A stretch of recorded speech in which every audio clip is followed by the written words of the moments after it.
Halo saudari-saudara yang dikasihi oleh Tuhan, terus kita rayakan anugerah kehidupan. Terus semangat. Saya sedang sepedaan pagi dan melalui pemandangan yang sangat indah, tidak jauh dari kota Wonogiri, semacam hanya di belakang saja, 3-4 km. Sayang kalau saya tidak memanfaatkan ini untuk bersyukur kepada Tuhan, untuk menikmati ciptaannya yang sangat dahsyat luar biasa. Dan firman hari ini dalam Ekaristi juga sangat luar biasa. Firman Tuhan diambil dari surat Rasul Paulus kepada jemaat di Korintus yang pertama, bab 15 ayat 12-20, demikian. Saudara-saudara, jika kami wartakan bahwa Kristus dibangkitkan dari antara orang mati, bagaimana mungkin ada di antara kamu yang mengatakan bahwa tidak ada kebangkitan orang mati? Kalau tidak ada kebangkitan orang mati, maka Kristus juga tidak dibangkitkan. Dan andai kata Kristus tidak dibangkitkan, sia-sialah pewartaan kami dan sia-sialah pula kepercayaanmu. Apalagi andai kata demikian, kami ternyata berdusta terhadap Allah. Karena tentang Dia kami katakan bahwa Ia telah bangkit.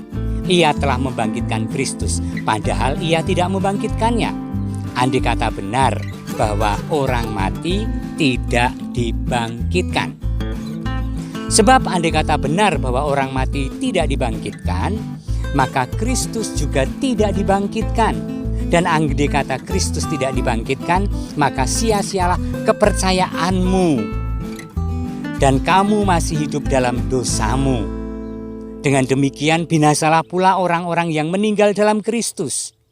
Dan jika kita berharap pada Kristus hanya dalam kehidupan ini, kita ini orang-orang yang paling malang di antara semua manusia. Namun ternyata Kristus telah dibangkitkan dari antara orang mati sebagai yang sulung dari antara orang-orang yang telah meninggal dunia.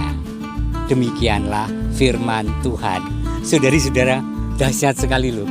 Kita itu beriman pada sosok yang mengalahkan maut, yang dibenarkan oleh Bapa, yang bangkit ke alam surga. Dan ini membedakan dengan sosok-sosok yang lain.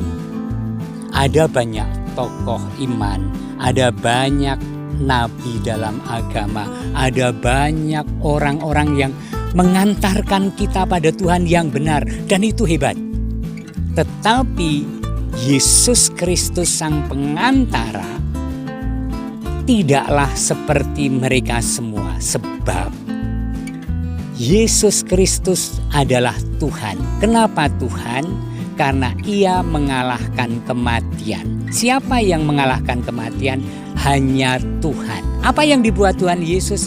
Membangkitkan Lazarus, membangkitkan pemuda di Nain, menyembuhkan orang sakit, dan kemudian mengalahkan maut, bangkit dari kematian. Itulah kenapa ini menjadi poin penting bagi iman kita. Maka Paulus mengatakan sia-sialah iman kita kalau Kristus tidak bangkit. Karena hanya sama dengan yang lain. Tetapi karena Kristus bangkit, ini menjadi pembeda. Sepenting itu nilai kebangkitan Yesus yang membedakan dengan nabi siapapun, sehingga banyak yang ingin menggugurkan iman kepada Tuhan Yesus dengan mengatakan bahwa Yesus tidak pernah bangkit. Kita sering mendengar itu. Bahkan Yesus tidak disalibkan karena Dia adalah Tuhan. Karena memang kebangkitan adalah kunci iman Kristiani kita. Maka jangan goyah soal begitu.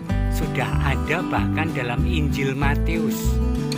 Jadi para penguasa merancang cerita bahwa mayat Yesus itu dicuri oleh para muridnya untuk mengatakan bahwa Kristus Yesus tidak bangkit. Nah, saudari-saudara yang dikasihi oleh Tuhan, Kristus menjadi pengantara kepada Allah justru karena Ia adalah Allah. Maka